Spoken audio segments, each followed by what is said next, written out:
There we go. Cool. Thank you. Okay, thanks. Thank you. Okay, I'm Lana Zumbrunn. Nice to meet you all. I hope to connect if we haven't already. As everybody gets settled and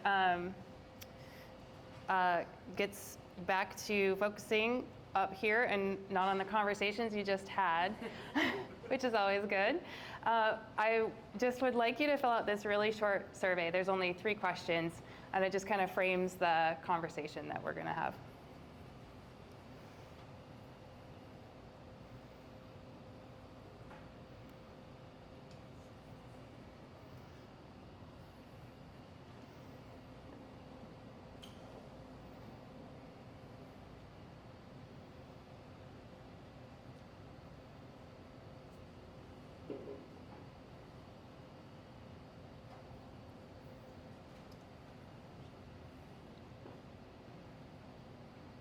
Super brief survey. Looks like some people are done. Quick 3 questions. AI, not having done much in the way of AI, it's pretty easy. Maybe easy answers. Just a dinosaur.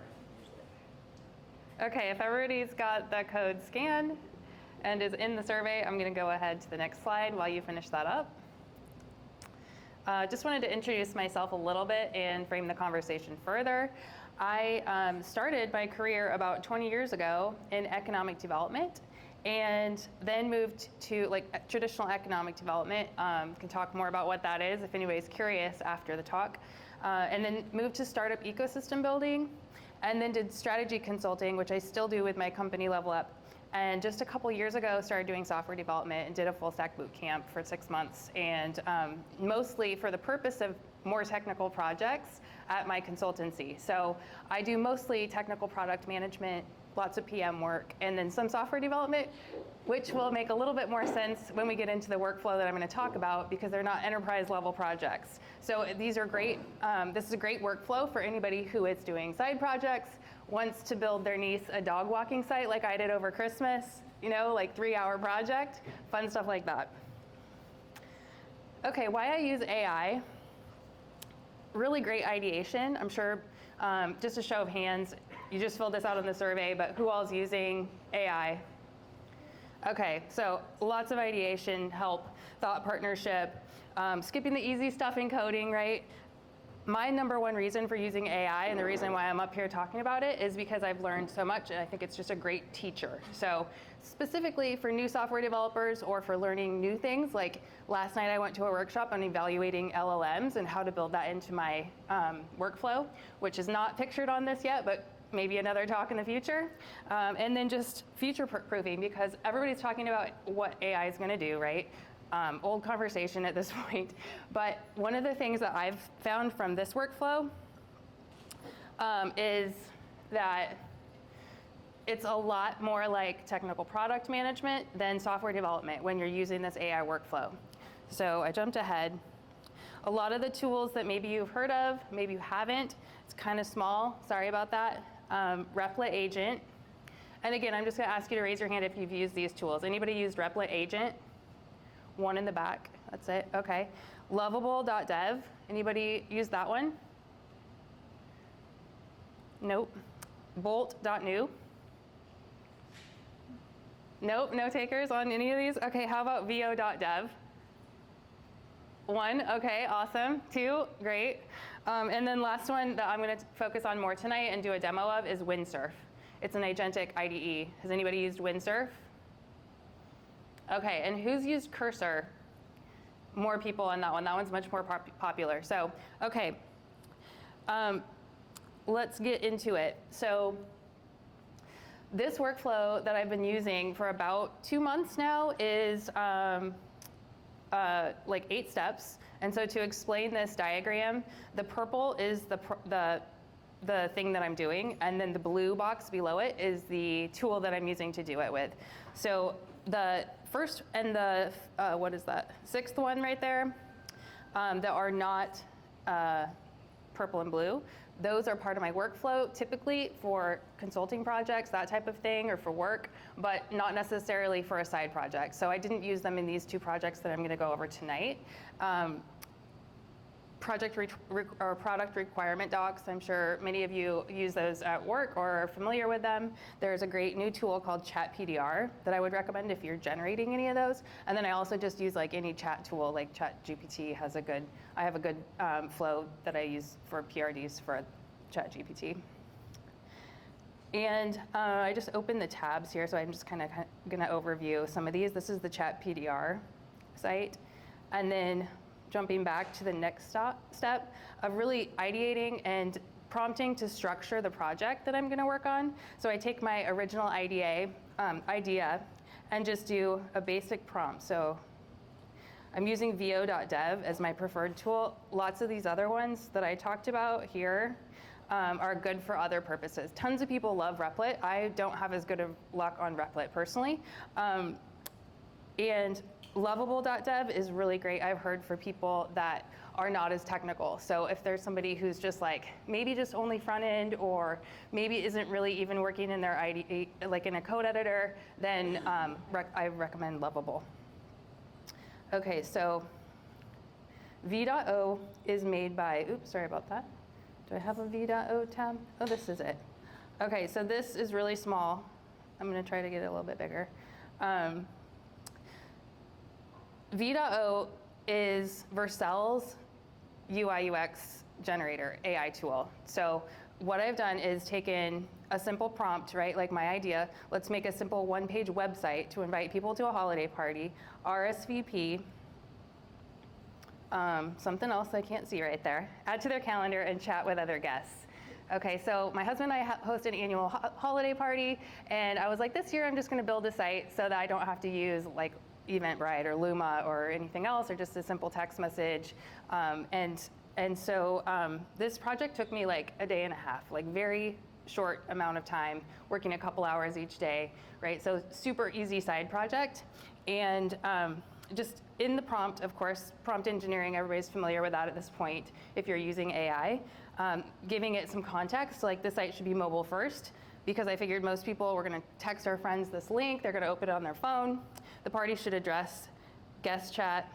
The party address and guest chat should be visible only to guests, so there's some sort of simple authentication there. And then the tech stack that I wanted to use, like, you know, super basic. Gave it some styling prompts, like, you know, inspiration from pop culture, and then a personal note. Okay, so back to the workflow. That covers the prompt structure. And then to refine the project, VO and ChatGPT and Claude are my top tools for that. I've also started to use Gemini because, in my opinion, Google is doing a great job of stepping up their AI in their recent releases. And so to just show you, I'm going to skip ahead a little bit here to the last fourth box here, the create project. And, oops, sorry about that. I'm gonna close some of these out as I get done with them.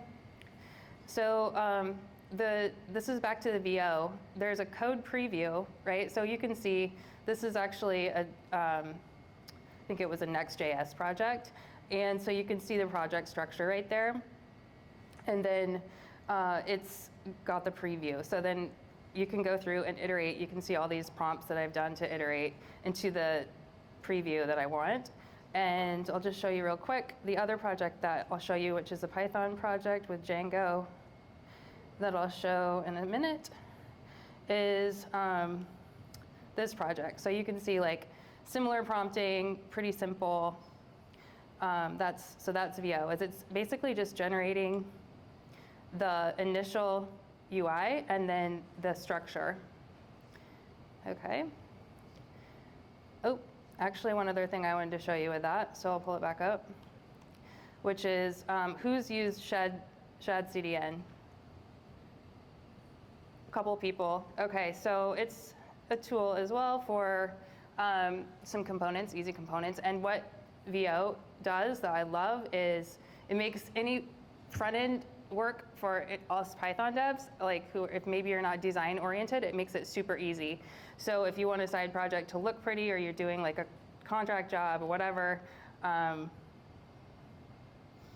what you do is just grab this code. Of course, I can't find it now. There it is, add to code base. Okay, so you grab this, and it's just a command line command for npx shadcn add, and then the link. Okay, so then what it does is just populates this for you in your repo. And so then we've got a project created, and I wanted to focus more on the IDE. So some people said they've used Cursor, more familiarity there. Cursor is basically an IDE with Copilot, like VS Code with Copilot. And was anybody at last month's Puppy, where we heard about like all the new features for Copilot? So now basically Cursor can look at your whole code base instead of what we were getting before in terms of AI in VS Code or whatever with Copilot, which was like a code completion or the context of like looking in one file. So now you can actually code base in Cursor, and you can do the same thing that I'm going to show you with Windsurf. Personally, my preference is Windsurf for a couple of reasons, and I think they're both really great IDEs. I've been using Windsurf since like 2 weeks after it came out in maybe late October or early November, just because I like to tinker and I like to try the new tools that are out there. I also, if you try new tools that are coming out as soon as they're released, you get a discount on the Pro. And so I did pull up my my Codium. Windsurf, the IDE, is made by this company called Codium, which is, I think there's at least one founder that's here in Seattle, which is kind of fun. Like, it goes a long way, right? Because there's certain things you can do, which I'll talk about in a minute, that can save you, but that's one of the preferences that I have over using Cursor with their AI tool, because I think the credits go further. Okay, so now let's get into it. These are just a couple of the sites that I showed you, the Swanky Cocktail Party, and then I'm just gonna click through really fast to give you an idea, but this basically wanted to show you that VO generated, right, the base code, and then additional prompts for this interface. That's my personal address, I think. Oh no, that's the, it's running locally. And then also an RSVP dashboard, an admin dashboard that I built in for that one. And then for the other project, this is a really simple daily checklist of healthy habits that I just built right after I heard a bunch of friends here in Seattle commiserating over the election results, and everybody's like, I don't even want to whatever, and so I just built this. I'm sure you all either experienced it or heard some friends who did, but I built this really simple little app just for fun for playing. Really, it was really just to play with Windsurf and to do something fun, right? So this OK'll know is a checklist that then we can customize, and it was a little bit buggy today, so I'm going to see if it works right now. But what would you like to focus on today? Let's say learning typing with one hand. And then it just brings back vegetable puns. Little slow. It's a Claude Anthropic API that's built in there, and really slow. And I haven't touched this actually for about a month, and so I did today just test it a little bit and got it to work once. So I kept that browser screen open. Everybody knows live demos. So anyway, this is the kind of output, right? It's pretty simple. And so then today for the demo, to show you how the code editor works, Windsurf works, I wanted to just add this counter feature. So I'm going to put the mic down for a second, and then you can just watch how basically I'm using Windsurf and just the capabilities that it has.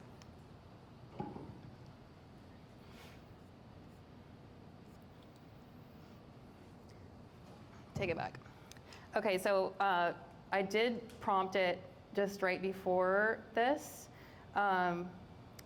with summarize my project, including the tech stack. So what I've done here is open the project with the front end repo and the back end repo with Django. So that's right here. It's so small, sorry. You can just imagine, because you're all familiar with this stuff. So I've got two repos open, one front end, one back end.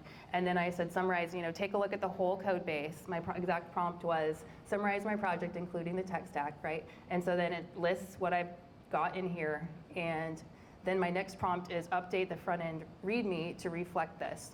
And my README was old, so I'm going to go ahead. You can either accept all here, which is just the README, so I'm going to go for it, or you can accept the changes that it proposes individually in the files. And down here it shows it's an agentic code base, right? So it's making the changes in my files for me. And so this can be very dangerous and it can be very easy. So depending on the level of, if you're pushing to a dev branch or you're in a staging environment, great. If you're in a production environment, you want to be a little bit more careful. But in this case, simple little accept all will do. So I've just updated the README. And then now we will add that counter feature. Okay, so quick prompt.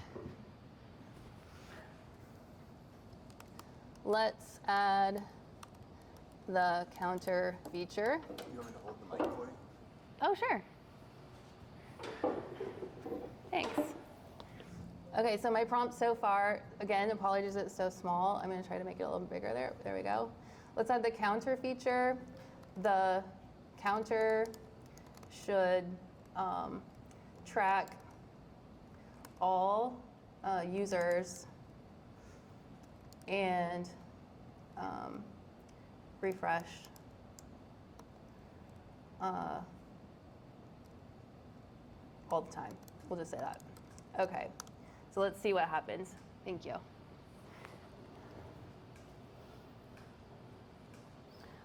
It's a little bit small, but down here at the bottom it says running. And the response so far is, I'll help you add the counter feature. Let's do this step by step. First, let's create the backend model. And then it does a lot of this. It's early, right? I think maybe they'll improve upon this. This product's been out for a couple months, but it says it tries to create files that already exist, and that just being part of I joined the Discord for this product for Windsurf, and it's like, yeah, this is a known bug that it's trying to create files. Like it gives you I tried to create this file when it's already there. So I think that will likely be fixed soon because that seems like a no-brainer.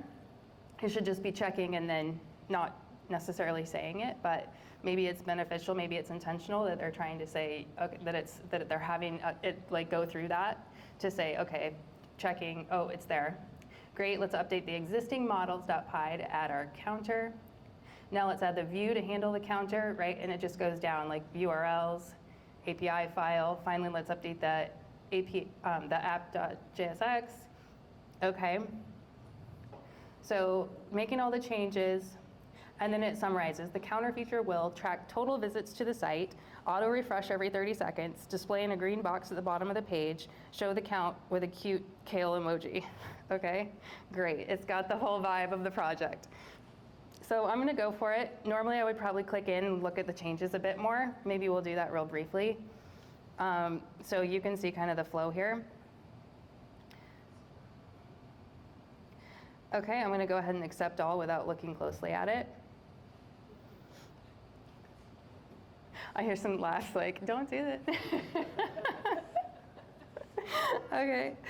Also, my trust level has been built a little bit because I've been using it, for several projects over the last couple months. Oh, and it says, okay, so this I'm just gonna show you. Normally I wouldn't use my credits to do command line, simple things, but it says, would you like me to help you running the migrations, or shall we test the feature first? Great, let's say sure. Help.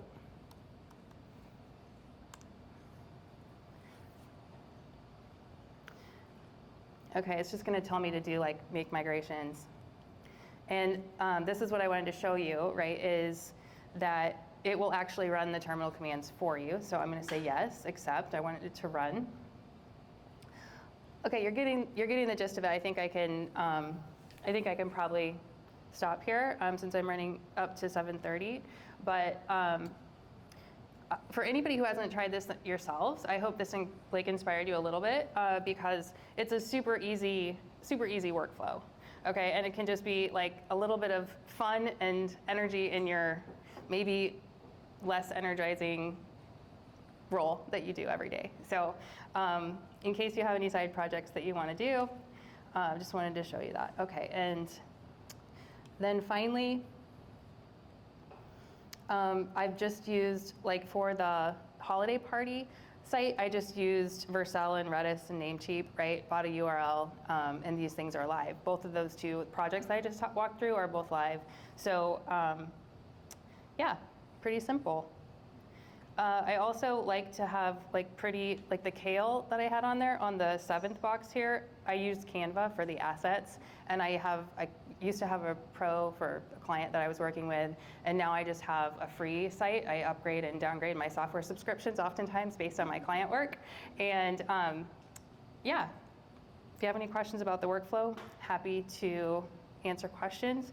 My code editor progression over the last 6 months or so was VS Code with Copilot, then Cursor, and then kind of copying, pasting back and forth between ChatGPT.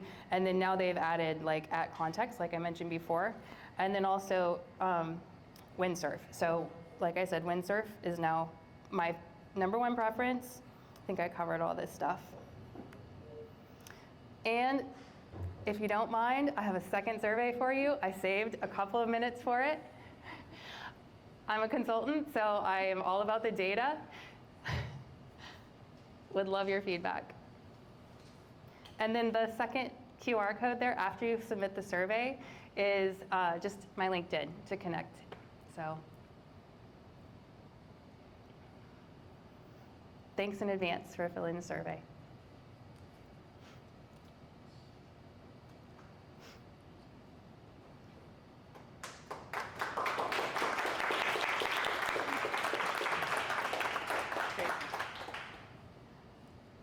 We have time for questions. Yeah. Yeah. So do you maintain accounts on, like, is it Visu or Vio? Yeah. I'm sorry? Is it Visu or Vio? I've never done. I don't know. That's a great question. Yeah, I should watch some Vercel product videos so I know, so I'm calling it the right thing. But Do you maintain accounts on that and a bunch of other different AI sites in order to target your workflow depending on what you need? yep, exactly. And at this point, I've kind of, like, I'm making quick decisions, right? Like I'm trying like lovable.dev or whatever for like 3 prompts and then just making my decision that I like VO better. And so, yeah, I do have, I guess I'm a little bit liberal on the create new account side because I like to try out the new tools. Yeah. Have you, I saw your progression from like Copilot or VS Code to some of these other tools. Have you ever circled back to like maybe just an on-prem solution with like Lana for VS Code? And if you have, how have you liked that or not? Great question. I have done a self-hosted Olama just to use the, LLM. I have not used Olama for my agentic code assistance. Yeah, great idea. Because that would be lower cost, right? Well, it's on-prem, so obviously you'd have to use a lower parameter model, so you might not get the fidelity that you're looking for. Yeah. I've tried it for certain use cases and just interviews. Great idea. Thank you. So yeah, coming from a more like straight ahead programming background, like at what point, like, the results you get, you said, you at a certain point you have to say this, oh yeah, okay, that's not what I expected, but this is good, or, at what point do you like, you're relinquishing some control as to what you see. Mm-hmm. And I'm just kind of curious where, how, like, to iterate and get what you want when you don't have necessarily like the same direct control. I guess you can go into the code once it's done and fix it up, or? Great question. Yeah, I should have shown you that actually, because you can go into the code at any time. So you know how Windsurf was having like the 2 different colors of like this is what it, so it does that for the changes. So I'm writing code along with it actually. So oftentimes I'm like, okay, you know, I'm not going to use my credits for like these certain 3 tweaks that I can do just as fast as I can write a prompt, right? And so it does that highlight, and then I can accept my own changes. Okay. And does it take the code you have and the code you've written, and when it's doing iterations and doing its next steps? Yep, I oftentimes just prompt it to take another look at the code base, or same with Cursor, where you can add a single file as context. You can say like, look at the code base by doing the at code base in Cursor, or you can in Windsurf just say, take a look at the code base, and it's so like you want to make sure that you have all your, if you're working with a couple different repos, like you want to make sure you have that all open in the editor. But yeah, it's so it's making code for you. You're adding code, and then look at code base, and it's iterative. Exactly. Yeah. All right. I'll say time for Okay. maybe 1 or 2 more questions, and then we have to Okay. keep So rolling. you mentioned, you're approving these things. You kind of gotten trust the model, trust what it's doing. Obviously fine for like the party website. How high stakes would you consider still giving it that trust on a project to kind of assume that it's not going to be buggy or site breaking or whatever on something? Yeah, I really leave that up to my clients. And so, if it's like their AI policy or their comfort level, I can talk them through whatever, but then we just, write that into whatever agreements that we have. And there's some lines that I am still exploring, like, do I want to cross this line, do I not?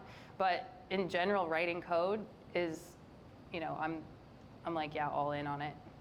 I just need to keep, that's the only risk, is really keeping your own knowledge up and continuing to build the actual skills, as opposed to handing over all the coding knowledge to the LLM. Yeah. How much have you, what's the most you spent in a month on using tools? Oh gosh, I'm spending, so the Windsurf monthly is $10, because I think it's $15 for anybody who didn't get in on their early release or whatever, and so now I'm locked in at $10, where general consumption is $15. So we're talking really, really reasonable. And then I have, I do have pro accounts on, I'd say maybe without thinking too hard about it, like 4 other AI tools. And then I also have some very, very, very minuscule like API charges. All right. Sadly, I'll we're talk to you gonna have after. wrap up, but you can ask her afterwards because we have time for networking. So with Great. that, Thanks. thank you very much to Lana. And if you didn't submit the survey, submit the survey.